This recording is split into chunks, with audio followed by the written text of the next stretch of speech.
Continuamos haciendo página 13 acá en Tele 13 Radio, señoras y señores, 103.3 en la ciudad de Santiago, tele13radio.cl, en la aplicación para móviles y nuestro canal de YouTube, donde está nuestra señal de video para el programa de hoy, que contiene la imagen, el rostro amable de Alan Álvarez y de Juan Francisco Gali, que están No aquí me enfocaron y yo estaba saludando. Ahora te van a enfocar, ahora estás ya, saluda, pero saluda a la cámara. Ay, perdón, no perdón. al monitor. Ahí está, hola. Eso, muy bien. Eso, para la gente que está viéndolo por YouTube, este programa a esta hora. Alan, Juan Francisco Gali nos propone retomar un debate que comenzó, si no me equivoco, con una columna de Lucía Santa Cruz en el Mercurio, ¿no? El debate entre los liberales y los libertarios. Así fue. Mira, me pareció interesante porque también tiene conexión con lo que estábamos conversando antes. Porque nos pusimos de acuerdo. Al final son definiciones respecto de cuáles son los proyectos que se miran hacia adelante. Y Lucía Santa Cruz en su columna lo que muestra es acuerdos y diferencias entre los que ella denomina liberales clásicos y libertarios, haciendo un símil con lo que sería Chile Vamos y republicano. Esta columna debe ser, para los que la quieran buscar, debe ser el Mercurio del 13 de junio, hace 2 semanas, ¿no? Sí, yo creo que sí, por ahí. Y ella dice, mira, entre las derechas hay algunos acuerdos, la valoración de los derechos, de las libertades individuales, el derecho de propiedad, los mercados libres, los gobiernos limitados en sus atribuciones, y además permitir al sector privado y a la sociedad civil participar en la solución de los problemas públicos. Y ahí están los acuerdos. Ahora, ella dice, ¿dónde están las diferencias entonces entre los liberales más clásicos o la centro derecha y la ultraderecha? Que los liberales clásicos reconocerían que además de libertades, las personas aspiramos a otros bienes que pueden entrar en choque, que pueden conflictuar y pueden resultar incluso incompatibles unos bienes con los otros. Y por lo tanto la política implica tomar opciones, negociaciones y transacciones. Un amigo mío, coautor de un capítulo del libro, que algunos en esta radio pensaron que iba a ser muy fome. El libro de violencia del CEP, sí. Dice que gobernar es traicionar. ¿Y por qué? Claro, porque muchas veces uno, para poder sacar adelante las propuestas, tiene que llegar a acuerdos, tiene que negociar, tiene que llegar a transacciones. Que es la versión más cruda de Otra Cosa con Guitarra. Bueno, efectivamente.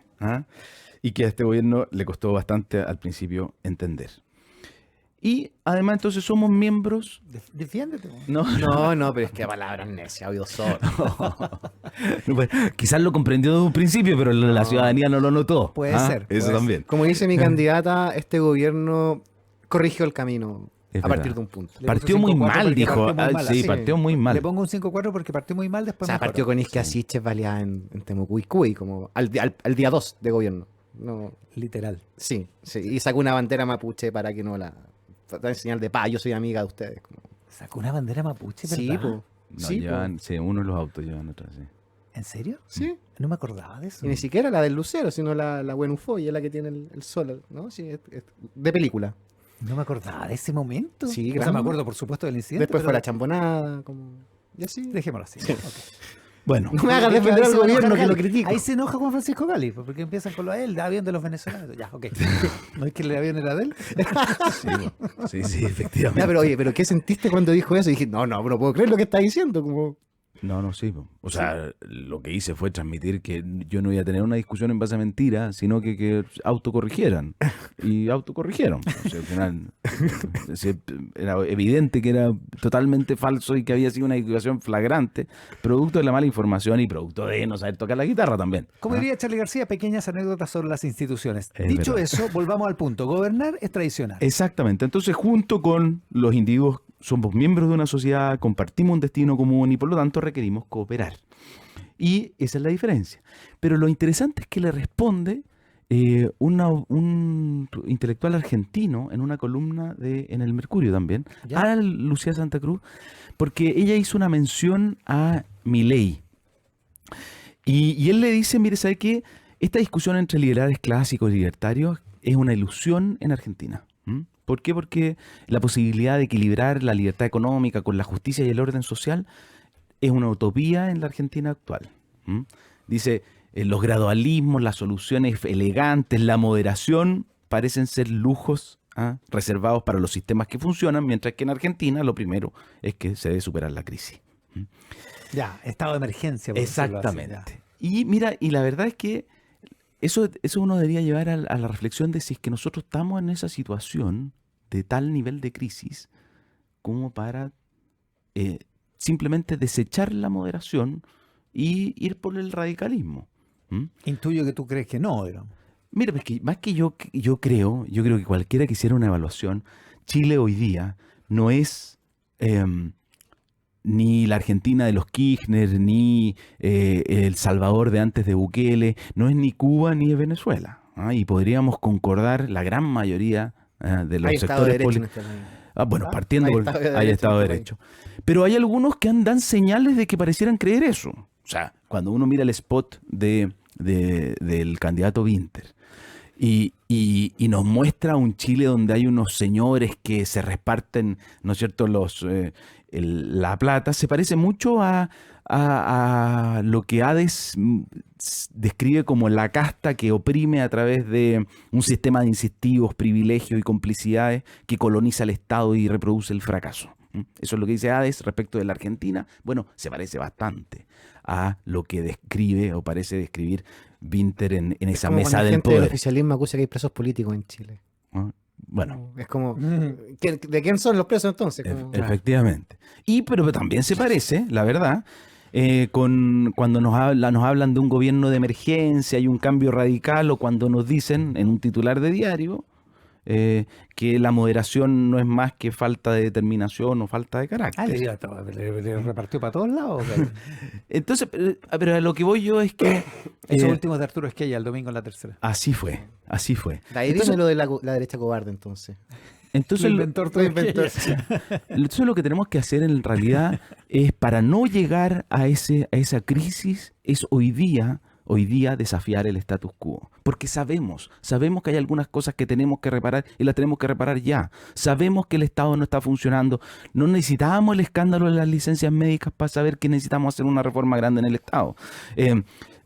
Sabíamos también que nuestra economía está paralizada desde hace ya una década y sabemos que los permisos, la permisología y la evaluación de impacto ambiental no está cumpliendo ninguno de sus objetivos, ¿no es cierto? No está cumpliendo con proteger a los ciudadanos, con preservar la naturaleza y con impulsar un desarrollo sustentable. Y también sabemos que tenemos un problema en la educación. Entonces, la verdad es que para no llegar a esa crisis que algunos quieren decir que tenemos, bueno, hoy día hay que desafiar el status quo con candidaturas, con proyectos políticos que tengan la capacidad política para, mediante la moderación, la negociación, la transacción, la negociación, llegar a desafiar y transformar el status quo. Sin refundación, sin nueva constitución, pero tampoco sin radicalismo y sin querer decir que Chile está en la situación de la Argentina de los Kirchner o de Cuba o de Venezuela.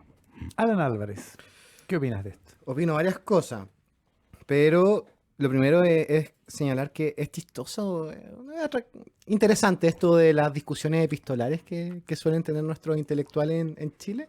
Me parece algo muy elegante, muy necesario. Es civilizado. Civilizado, ¿no? Yo creo que ojalá algún día hacer un debatiente epistolar con alguna persona. No, y este es internacional incluso, porque Sí, aquí hubo es verdad. de Argentina.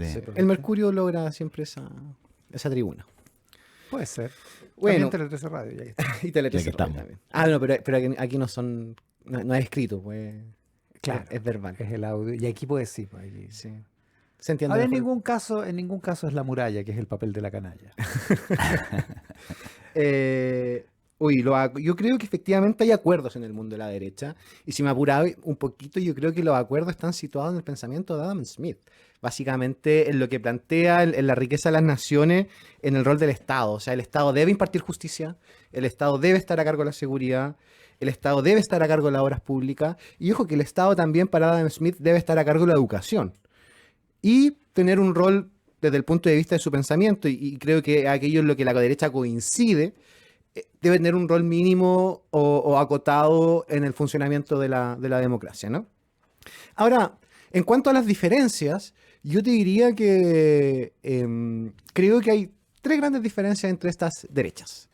La primera, creo que es la valoración de la democracia, no en el sentido de aquello que vayan a hacer. No, yo no estoy diciendo que si aquí llega Kast o Kaiser al poder, esto se va a transformar en una autocracia. No tengo certeza de eso, no creo, y siento que nuestra institucionalidad constitucional tiene contrapesos suficientes para que eso no pase.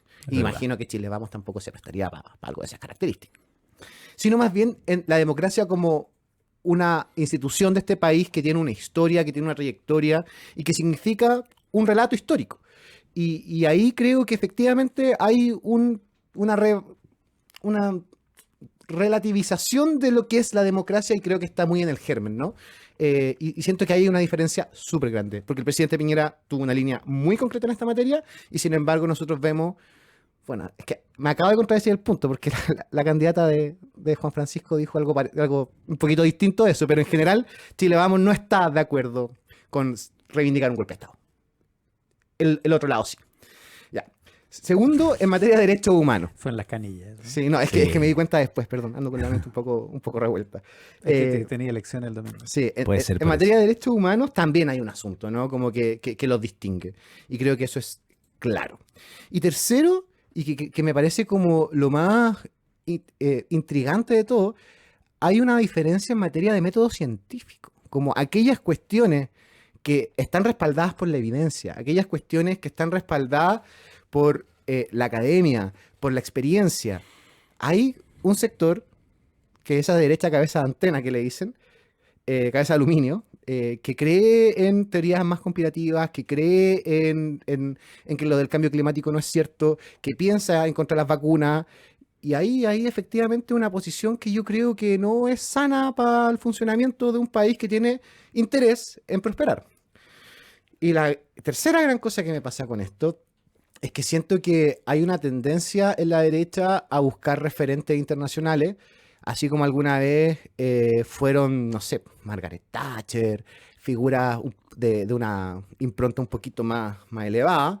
Hoy día, sí, yo veo que la derecha busca a un Bolsonaro, busca a un Milei, busca a un Trump, y no tengo claridad si es que esos son precisamente los tipos de liderazgos que le hacen bien a la derecha chilena, porque esos referentes están expresados a partir, como bien lo decía la segunda columna, de experiencias de Estado que no se comparan a la nuestra. Están representados a partir de situaciones muy coyunturales, y no es el caso de Chile. Chile es un país que está revuelto, está desordenado, tiene crisis en la valoración de su sociedad respecto a su institución, a sus autoridades, hay polarización, pero no es un Estado que esté destruido, que esté lesionado. Es más bien un país que perdió la capacidad de ponerse de acuerdo. Y eso es muy distinto a la situación de Argentina, es muy distinto a la situación de Brasil, es muy distinto a lo que pasa en Estados Unidos. Juan Francisco Gale. Yo estoy de acuerdo, pero sabéis que aquí hay una paradoja igual, que es que los que quizás en algún momento pudieron ser muy convincentes en describir a Chile en un estado total de crisis, fueron aquellos que quisieron refundarlo. O sea, en el pasado reciente, hubo un diagnóstico tan pesimista respecto de la realidad chilena que era necesario cambiar todo, cambiar las bases.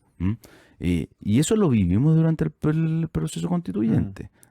Y esa mirada del país en el suelo está en los dos extremos, digamos. Pero es que además... Efectivamente estuvo ahí, pues, en la convención. Estuvo pero además valida o legitima o hace o justifica una respuesta excepcional, de emergencia o radical, que es un poquito lo que nos describe Alberto Hades para Argentina. O sea, no había otra. La columna se llama Entender a Milei porque dice no había otra. Dado el estado de total calamidad en Argentina, no había otra. Y la verdad es que aquellos que quisieron convencernos de que ese estado de calamidad similar al argentino existía en Chile, fueron aquellos que dijeron aquí hay que refundar desde las bases. Y hay que hacer de nuevo la Constitución y déjame decirte que lo viví presencialmente porque Yo en ese momento era parte de un gobierno que para algunos de esa convención era el poder constituido, que no podía decir absolutamente nada a aquellos que estaban en el poder constituyente. Unas declaraciones muy altisonantes de los constituyentes que decían, nosotros somos el poder constituyente como originario y tenemos pero como... por favor, Básicamente ellos querían cerrar el Congreso. El vicepresidente de la convención se fue a una comisaría a exigir que liberaran a las personas detenidas porque él era el poder constituyente. Él es un académico universitario, por Dios, pobre estudiante.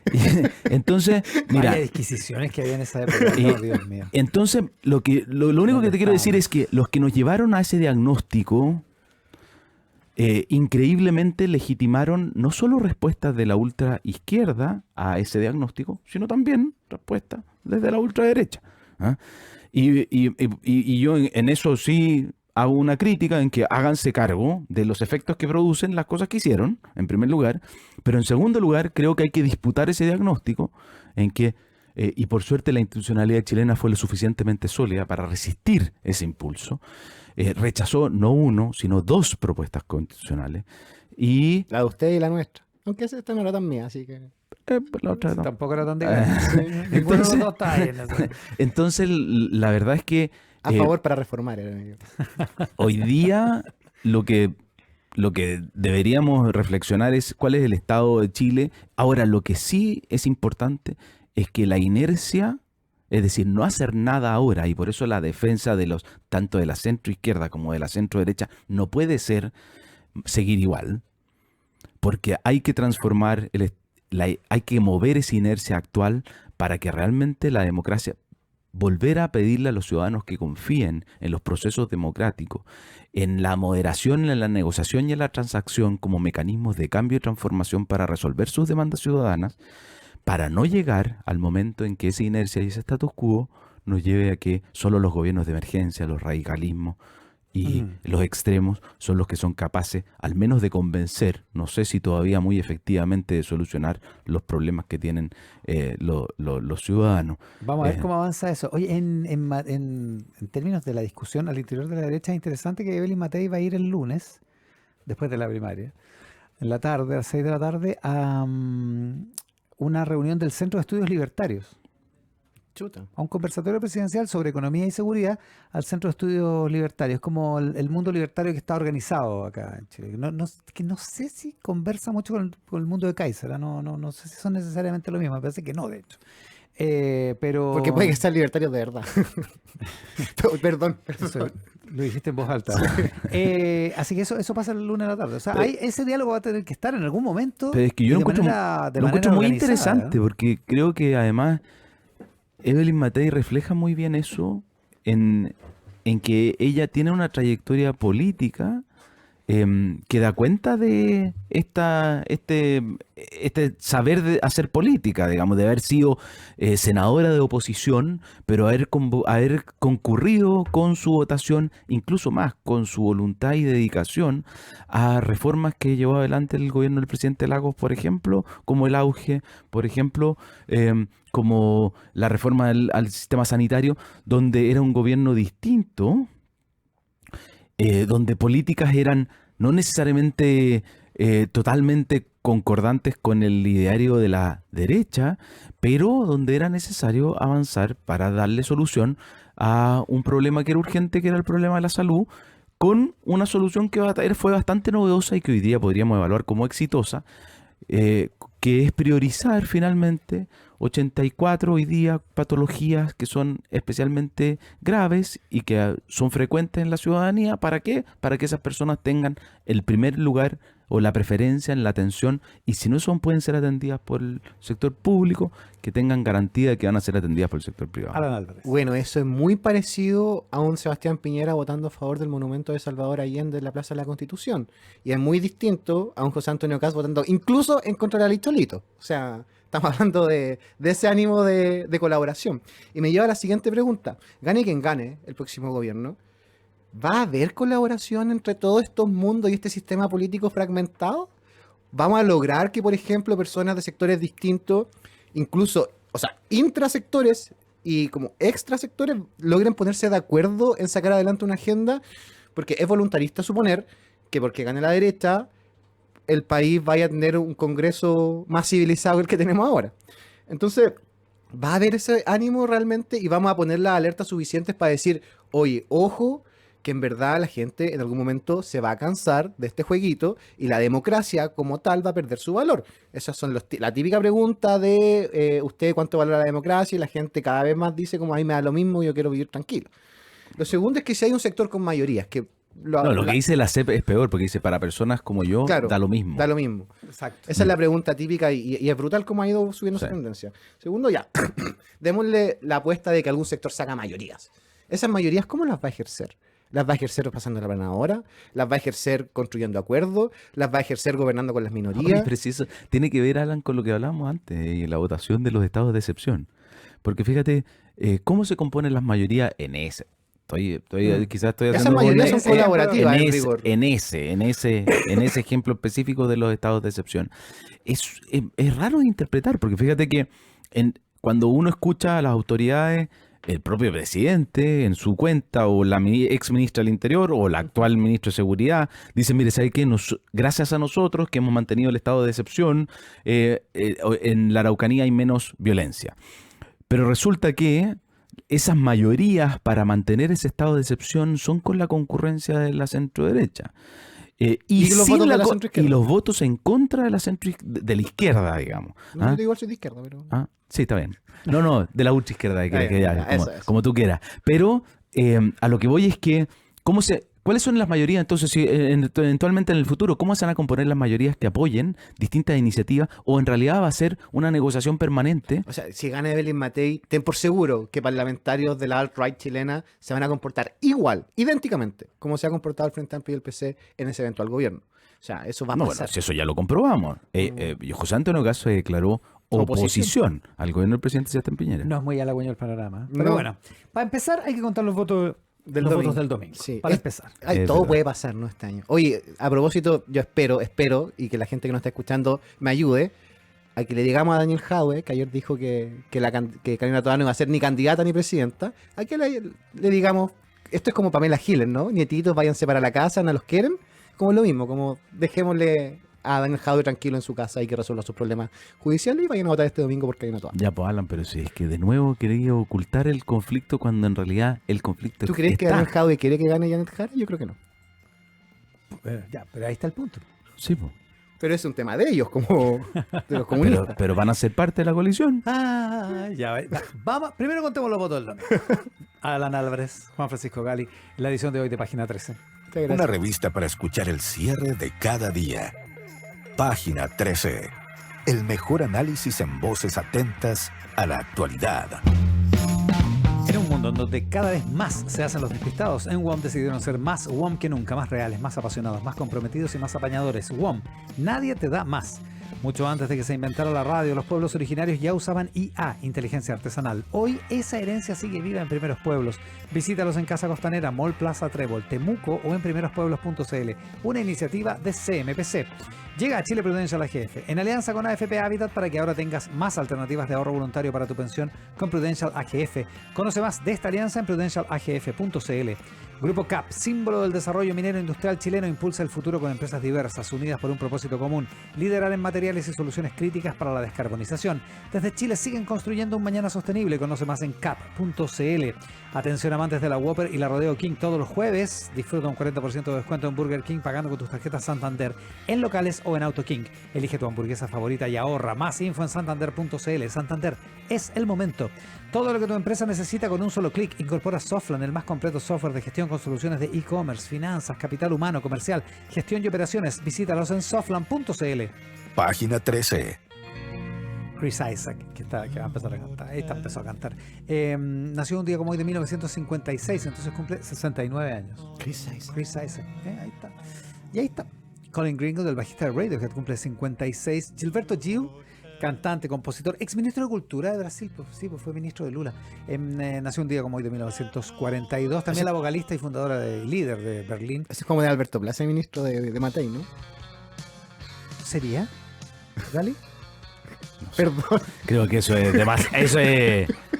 demasiado ciencia ficción. Ya. Sí, demasiado lejos. Terry Nunn, vocalista de Berlín, cumple 64 años. Se retiró del boxeo Mohamed Ali un día como hoy de 1979. Igual iba a venir a hacer 2 exhibiciones después de eso. Y el presidente Salvador Allende nació un día como hoy de 1908. O sea, honor y gloria al compañero presidente. Honor y gloria al compañero presidente. Ahí está. Que es del Partido Socialista. No, está bien. Bueno. Y ahí profundamente Allende. En el buen serio? sentido. ¿Eres profundamente Allende? Por supuesto, Allende era una persona que llegaba a acuerdo, era una persona que respetaba las instituciones, era una persona que hacía política con una visión de Estado. No quiero abrir el debate. ¿No? No, pero lean el libro de Mansui y el libro de Ya, Patricio pero Aylwin. ese es un Allende No, que Patricio es Aylwin. los últimos 3, si lo compré, la experiencia política no popular. Muy buena. Ese es un libro, o sea, ese es un proceso de 3 años de la UP, pero la trayectoria política de Allende es mucho más larga. Esto ha sido Página 13, que va a ser como ven, va a seguir la conversación con Alan Álvarez y con Juan Francisco Cali. Gracias por el programa de hoy. Buenas noches. Que estén muy bien. Quédense después de la pausa con Tele 13 Radio, la mejor música. Muchas gracias por estar ahí.